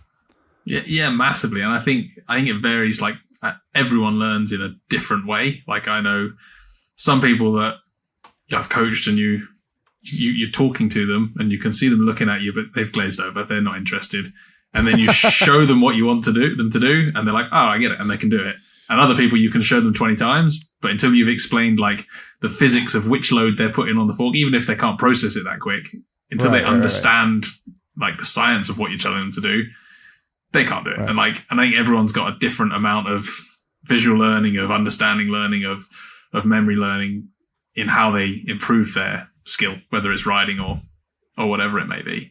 Right. Yeah. The not riding, it happens still now. Like I ride lots of different bikes and I swap pretty regularly, but it still now baffles me when I get back on something and I'm better than I was the last time I rode it. And the last time was 3 months ago and I haven't touched one since. I see it more with I've got a kid now and he's riding and he loves it. And it fries my brain when I really want to teach him stuff. I kind of don't ever get to, because you sort of tell him it once and he ignores you and rides off. And then 2 weeks later, he gets back on the bike. And obviously somewhere in his head, it's been kind of buzzing around and he's tried it once and it's sat there. And then he comes back and he's doing it every turn. You're like, you need to do this. And he's like, I am, watch. And you watch him like, oh, yeah, so you are. What is it like that? I mean, that's a super interesting. And I have a 9-month-old. Zack has a 2-year-old. What is it like teaching your kid how to ride a motorcycle? And is it harder to teach your own child, or is it easier teaching your own child compared to like some stranger that comes up and pays you? It's infuriating. Like I love him to bits. He's an awesome kid. He's 6.5 now, but if he's in the mood to be taught, he's pretty receptive, and then it's quite satisfying. But yeah, all my buddies can teach him way better than I can, because I'm dad. I'm the guy who tells him to go to bed and brush his teeth. And so why would he listen to anything dad says? It's mostly chores. So we'll tune over to the guys that come around and get him hyped up and make a mess with him. And then he listens to everything they say. So yeah, it's, and then his kids, his friends come round and I'll coach them and he'll be looking at them like, why the hell are you listening to that guy? What does he know? Right. Well, on the topic of raising a child around motorcycling, it's something I feel like we were thinking we'd touch on. And I'm glad you brought up, because I know you spend a lot of time, your kid spends a lot of time with you around motorcycles and learning lots of things from you, seeing you work on them and that kind of thing. I guess very broadly, being that motorcycling is dangerous, which is something we all have to process and work through in one way or another. If your kiddo was going to like go pro in one type of riding or racing or something like that, since you've tried so many different things, you've done trials in flat track and speedway and road racing and motocross and whatever, what would be your pick based on, I don't know, from the parent's perspective, whether it's safety or satisfaction or life skills or whatever? What would your I think we're maybe we all agree that we're trying not to pave the road ahead of him too much, but where would you like to see him go if you had a choice?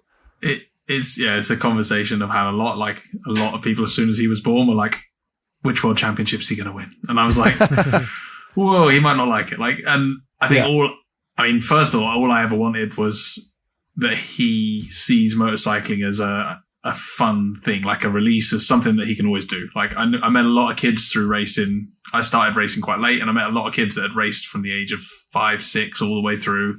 And by the time they were done with racing, they were done with motorcycles, because they'd never seen another side to motorcycles. Motorcycles meant competition, pressure, performance, and nothing else. Discipline, yeah, right. And discipline, exactly. So I've kind of tried my best to, as much as he likes racing and as much as like naturally you kind of want to go racing with him, I've tried my best to be like, racing is, if that's motorcycling, racing is this much. Like there's a whole load more, from Harley Davidson Sportster F800 GS hybrids through classic bikes, through riding to the North Pole. Like there's so much more you can do with a motorcycle, through to simple stuff, just owning one and like riding it to work. And there's so much more. So I've tried to keep that, but like the topic of safety and kids in sport and what discipline to go into is something that's quite close to my heart at the moment. None of it's safe. Like I think with off-road, generally there's more injuries, but smaller injuries. With road racing and the faster circuit stuff, there's probably fewer injuries, but when the injuries come, they can be pretty huge, and they can be, the big D word that no one likes to say. So it's a tricky balance. Like for me, I'm trying to give him a chance to try everything, but I've not sent him motocrossing yet, and I've not sent him onto the circuit yet, because I feel like he doesn't understand the consequences of those things.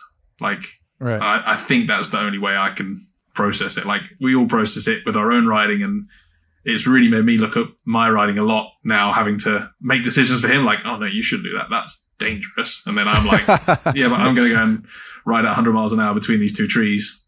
It'll be fine.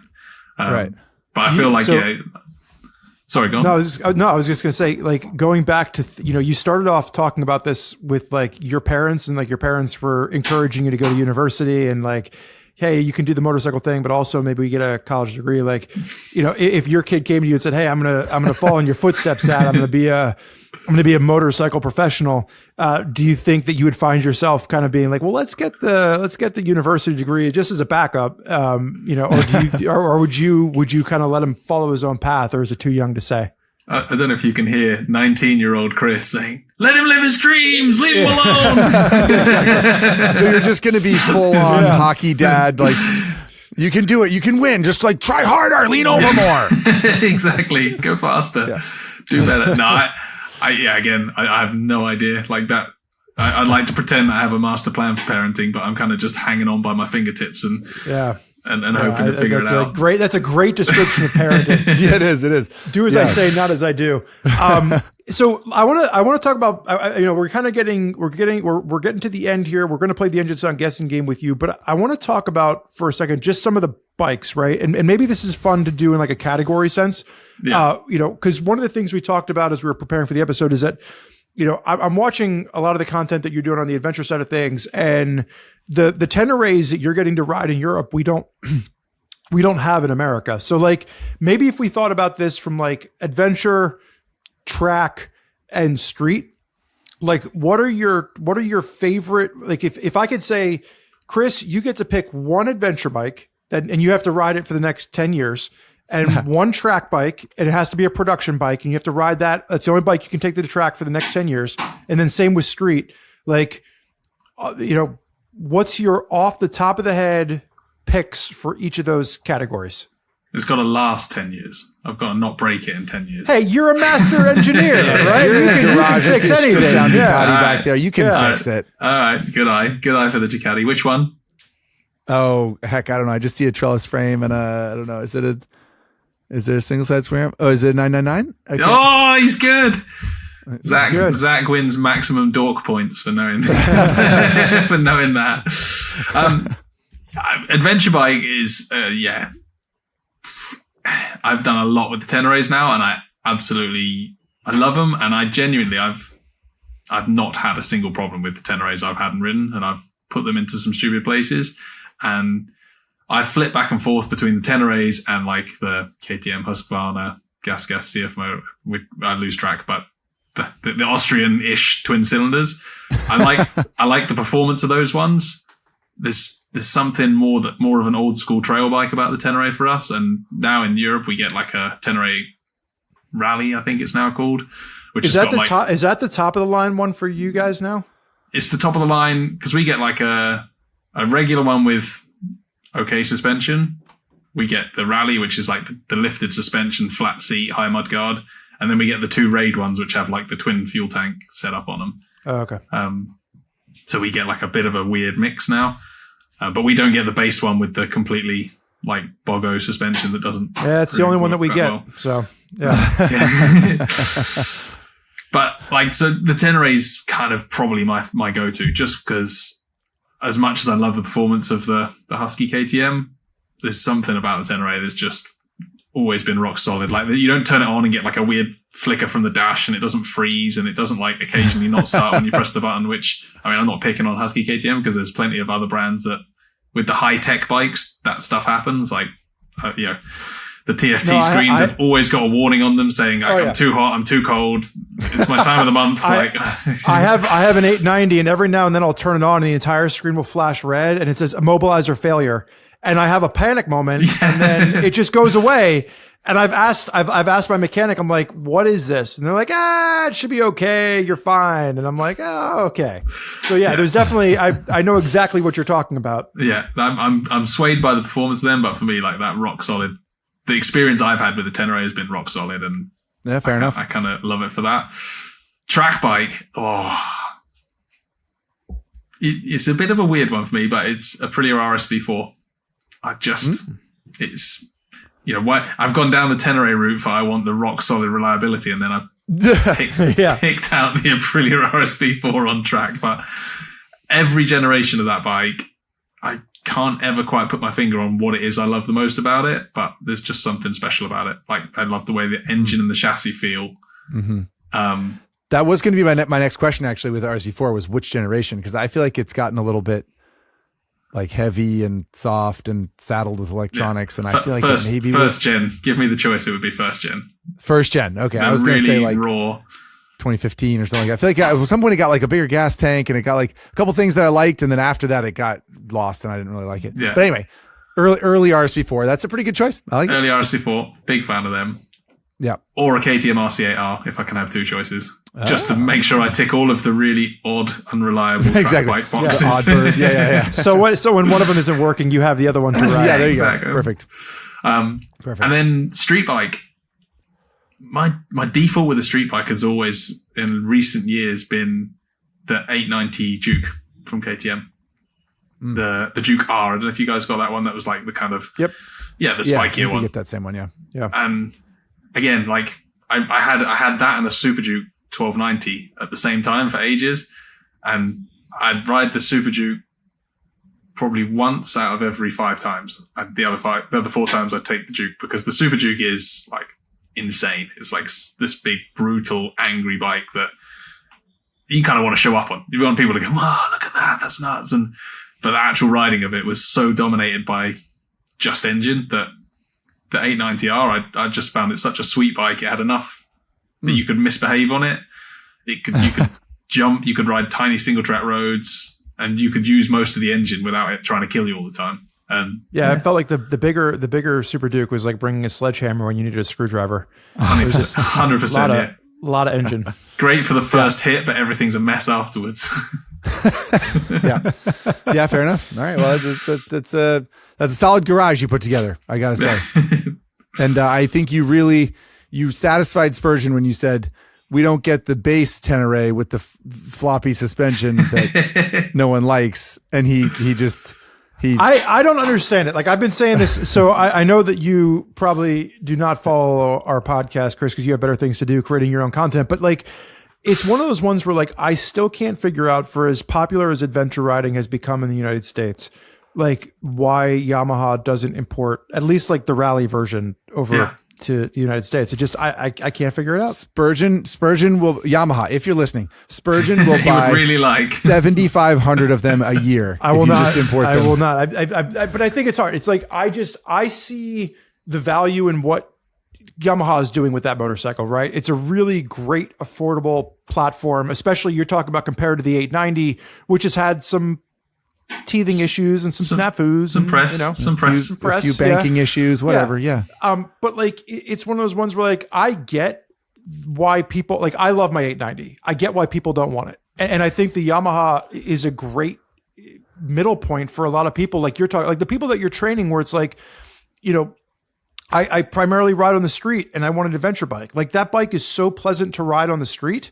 And yet it's a gnarly, fun bike to take down a trail. Like I said, and if anybody's ever wanted to see, that bike in action in a way that I think exemplifies what adventure riding should do, the Spain to Portugal Trans-Euro Trail that you did is a great video for them to check out. No, it's a strange thing. Cause like, I don't think the base suspension one is such an issue in the UK. Like again, it was the same in the UK. Everyone was like, the base suspension one's garbage. You can't ride it off road. It's fine. Like, because a lot of our trails are tight and technical and slippery and you kind of plod along on it and it's not a huge deal. But then when you ride it, like we ride in Portugal a fair bit where the terrain's more open, more fast, like more typical of what I've seen when I've been riding over your side. And in that place, you blow through the travel on the forks, you blow through the travel on the shock, and it does feel like hang on, this isn't quite fit for what I want to use it for. You're also not a full size American like we are. You're a respectably sized European gentleman. Chris is sitting himself up a little bit puffing taller. his chest up. I have a low center of gravity. I'm good. You're the right size to ride a motor. You're the right size for a motorcycle journalist. Actually, every time I see whatever pictures or video of you, I'm like, he looks like a person on a motorcycle. Yeah. Whereas like I ride a Panigale V2, and it's like, what's that guy doing on that mini bike? And but you can win an elbow down. So.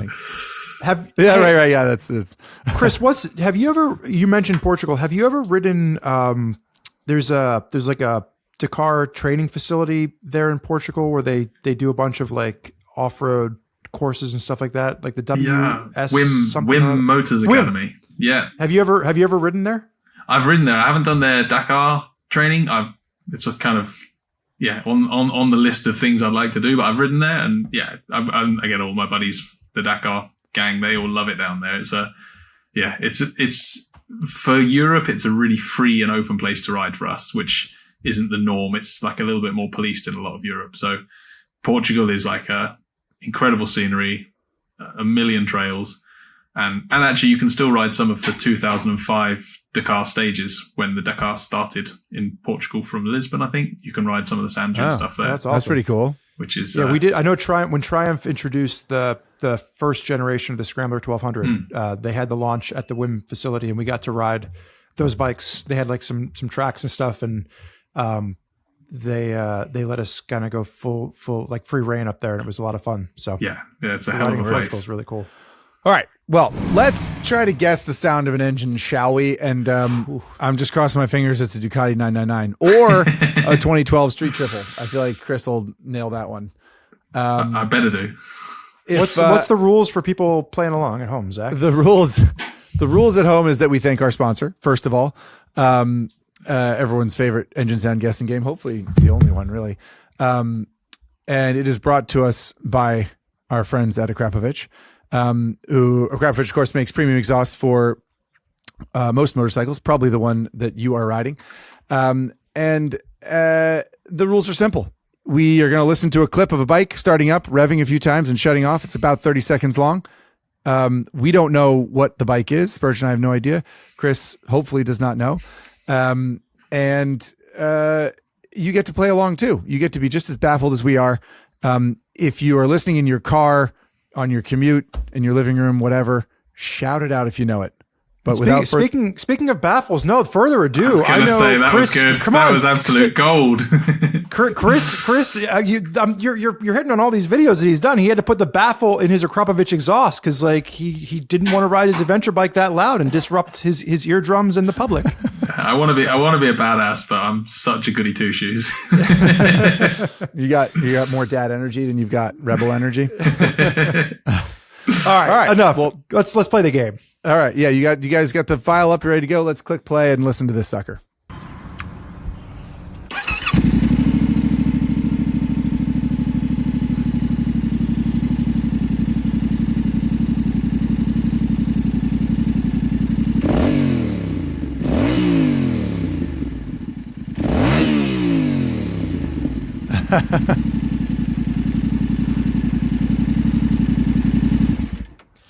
I mean that. How many cylinders are you hearing, Chris? Hundreds. I'm on a twin. I think I'm on a twin. I like that.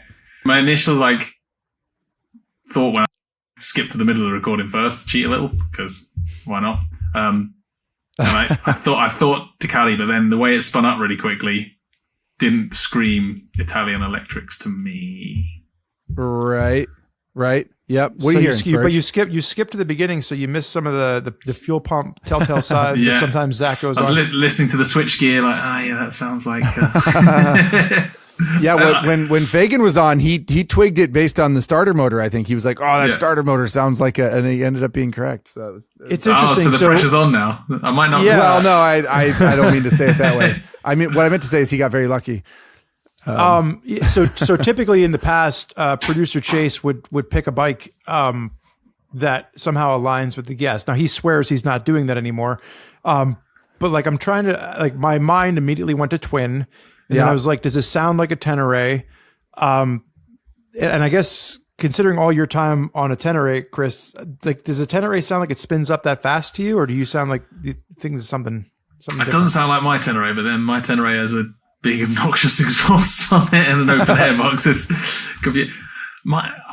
This is great because, like, yeah, I've listened to this podcast and I've listened to this engine sound and I've been screaming at the podcast, and then it's quite great because when you're listening, I can scream the right answer in my mind, and then when I'm wrong, nobody else knows. Right, no one has to know. Yeah, but now you got to say it out loud. Now I'm on the spot. I gotta say, my brain's jumped to SV650 was the SV650. So now you're going away from a parallel twin to a V twin. Yeah, that's when my brain's just sort of jumped. Well, let's do this. We'll do the first hint, and then we'll play it one more time for ourselves and for the audience. Yep. So let me pull up the first hint here. So from producer Chase, the first hint, it is not an SV650 based on this hint, Christopher. It is a parallel twin with a 270 crank. Okay. Okay. All right. So it's same firing order as a 90-degree V twin. So, he can be forgiven for thinking that that's what, we don't forgive, and we never forget. Yeah. Okay. Let's play it one more time, and then we'll all come back with our new, more educated guesses. All right. Educated. Don't skip the beginning.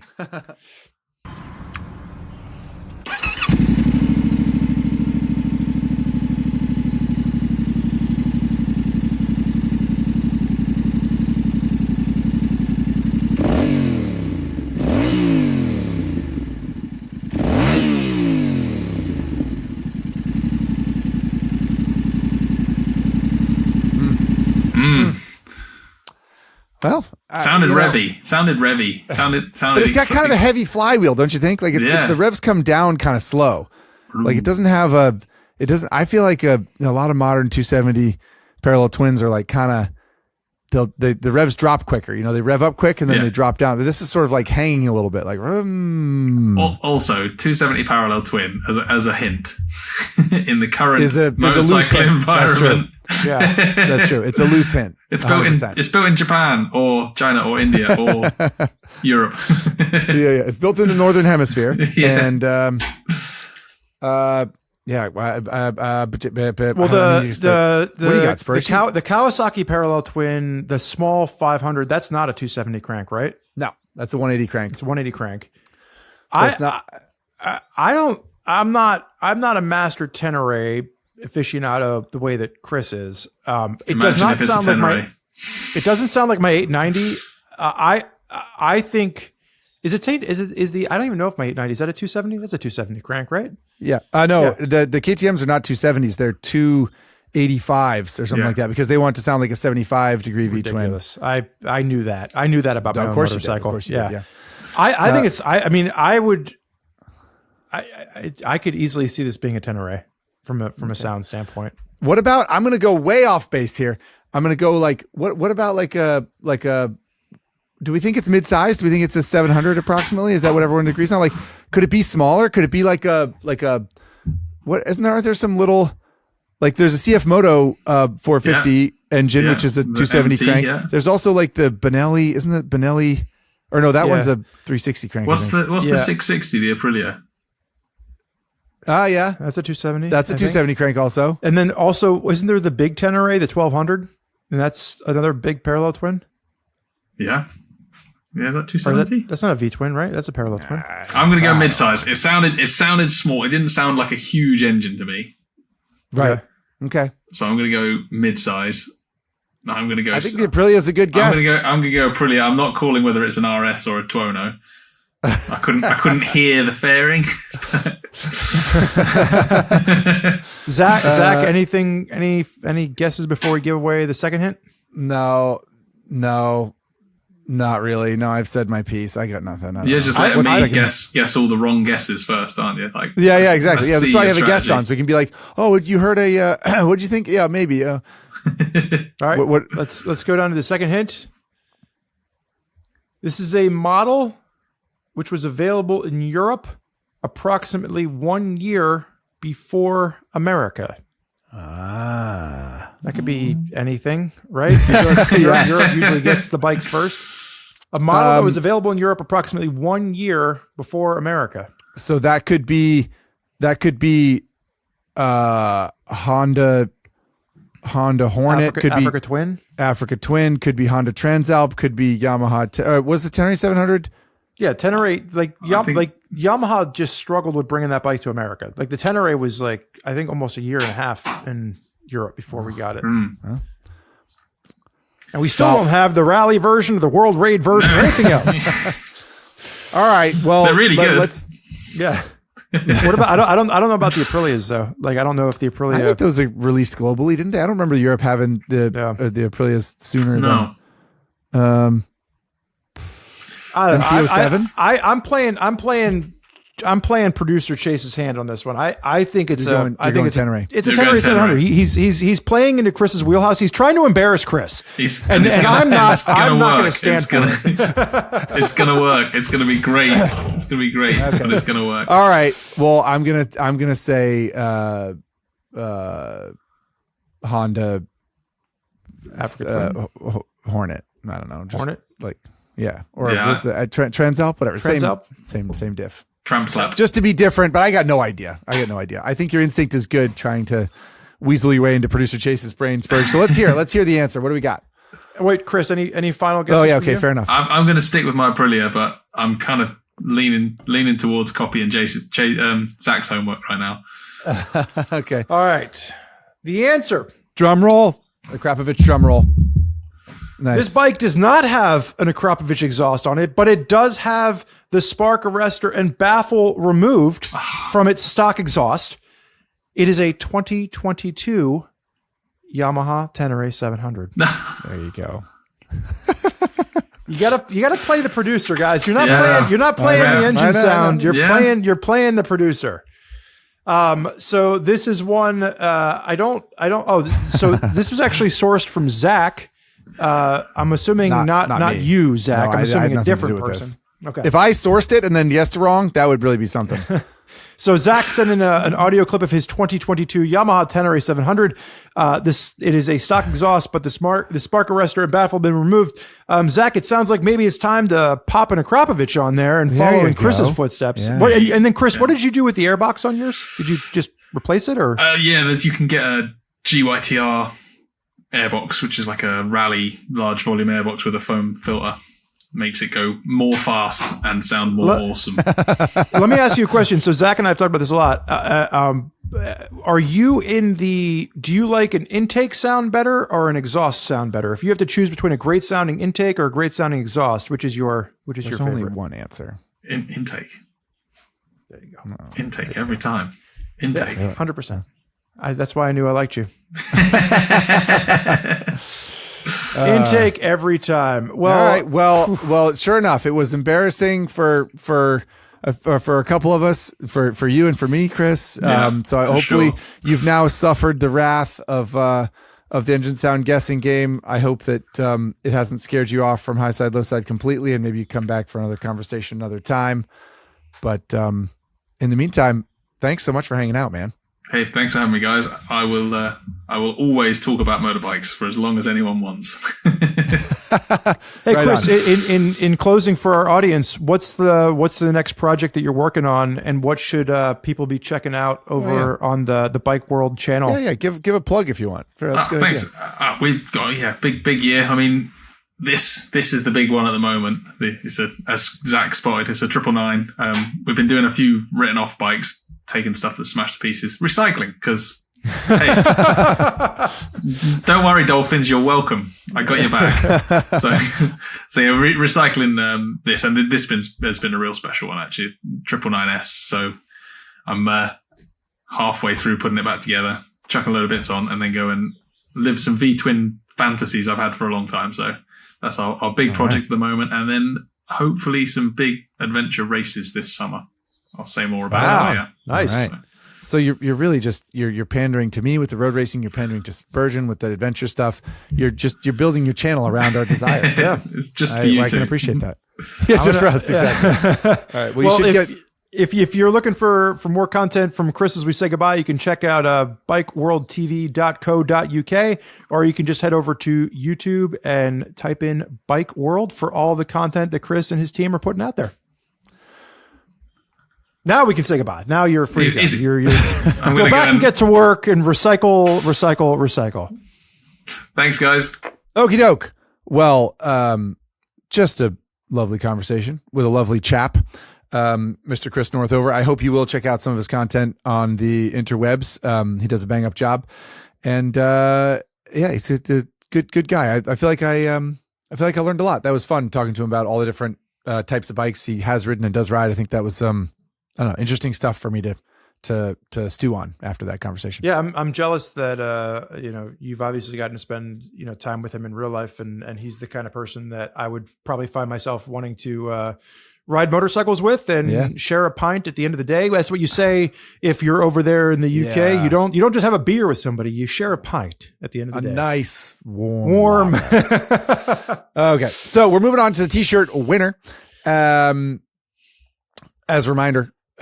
This is an Apple Podcast review, but we also look at Spotify comments, and we pull from YouTube. We'll pull from kind of anywhere for this. I will say just so everyone out there on Spotify that's leaving comments, if you have noticed, we are in the comments on Spotify replying to you, and in some cases we are offering you free T-shirts. So even though we might not be reading your particular comment on the episode, because we are trying to still get people to leave podcast reviews over on Apple Podcasts, and we hope that all of you are taking the time to leave us a review there. But we are rewarding you on Spotify as well. So you have an opportunity to have Zack or Spurge or producer Chase respond to you, as well as offer you up free T-shirts for Spotify. So this T-shirt winner, Spurge, who did this one come in from? I would love it for you to read. No, you can read it. Yeah, the winner today is I Burp and Fart. Oh, come on, man. Can you just keep it on track? It's a highbrow podcast, and but we had to pick the winner today, I Burp and Fart, because they gave us 4 out of 5 stars, and we just want to, point it out and say that maybe we're doing worse than they thought. So I Burp and Fart says, been looking for a good motorcycle podcast and seem to have landed on this one. Well, that's an endorsement if I ever heard it. Zack and Spurge are very knowledgeable in the world of motorcycles, and each episode is filled with great dialogue. My only complaint is that they tend to talk about sport and adventure bikes while cruisers only get about 20% of the airtime. I understand that that's where their hearts lie, and maybe I'll get into those categories someday. But right now, I'm a road cruiser, so that's what I would like to hear more about. And they gave us 4 out of 5 stars because we only talk about cruisers about 20% of the time. Which, can I just say, that seems generous. Seems very generous. I don't know if we talk about cruisers even 20% of the time. So maybe they just listen to an episode where we happen to talk about cruisers 20% of the time. That was the one episode. Right. So a couple things here. One, don't think that the 4-star review is why we picked this person. That's not what we're doing here. That's not what we're saying. We just like to occasionally acknowledge some criticism. And maybe if they want to go back and change it to a 5-star review, maybe that'd be nice. Now that we've talked about, the whole first part of the show is talking about the Harley Sportster. So that was like pretty good for I Burp and Fart, I assume. Turn a Sportster into an adventure bike and we're all about it. Sure. Maybe that is the nightmare, actually. Well, I think that this is a fair comment, and something we can take to heart. One of the main reasons Spurgeon and I wanted to bring this up is that we are conscious and conscientious even of the topics we cover, and we try to be inclusive with all different types of riding, types of bikes, that kind of thing. Yes, we have our own personal preferences and whatnot, but mostly we try to follow sort of stuff we feel like we can speak knowledgeably and critically too, and so we don't dip into cruisers quite as often. There's also not as much moving and shaking in that category, not as many new models, that kind of thing. But don't think that we don't care about you and your bikes. And so we're gonna take this one and we're gonna consider it. And we're gonna delete it from the, obviously, because it's not 5 stars. But a little bit more wholeheartedly, we will do our best to make sure that we are, really maybe hitting that cruisers 20% of the time. Indeed. And focused on that. So I burp and fart. You can send us your, I mean, that's their name, Zach. How dare you laugh at them? True. You can send us an email to highside, lowside at RevZilla.com. Let us know your preferred shirt size as well as your address, and we'll get that shipped out to you. For those of you that are now on the 4th episode of the season, and you're wondering, what about those promises you guys made in the beginning about all those extra t-shirts that you were going to have for Highside, Lowside? We're working on it. There's some things happening in the world that are making it hard to get some things produced, and we are doing our best to get t-shirts made and up on the site for the new era of Highside, Lowside. As we get into season 10, we wanted to recognize how far we've come. Indeed. Continue with the old t-shirt, but also throw some new designs out there. So we are working on it. Please hang with us. And everyone that we owe a t-shirt to, we will get you a t-shirt. And everybody that wants to buy a t-shirt, get those credit cards ready, because they're almost here. Okay. On the topic of t-shirts, moving on to the Highside, Lowside comment, which is pertinent to this episode. I think you will find it comes in from Tom via email. Tom says, and I quote, "As a beginner rider, less than 10,000 miles, I found the MSF Basic Riders course missed out on teaching some fairly important riding fundamentals." That's the Motorcycle Safety Foundation, by the way. "I was curious if you had any insight into what other people have experienced and if you'd consider doing a quote, what your beginner riders course doesn't tell you episode. For instance, my MSF course didn't say anything about not downshifting while in the middle of a corner. I found that out on my own and left a fun little trail in my underwear when the rear hopped out on me and the bike got all squirrely. Or why wouldn't the coach at least mention blipping the throttle on a downshift?" says Tom via email. So, we don't have Mr. Chris Northover to answer this question, but I think we can cover this one, right, Spurge? Yeah, so we wanted to start off by throwing to a recent shop manual episode with Ari Henning. Uh-huh. If you head over to RevZilla's Common Tread, the title of the article is "The Simple Habit That's Guaranteed to Help You Stop Faster."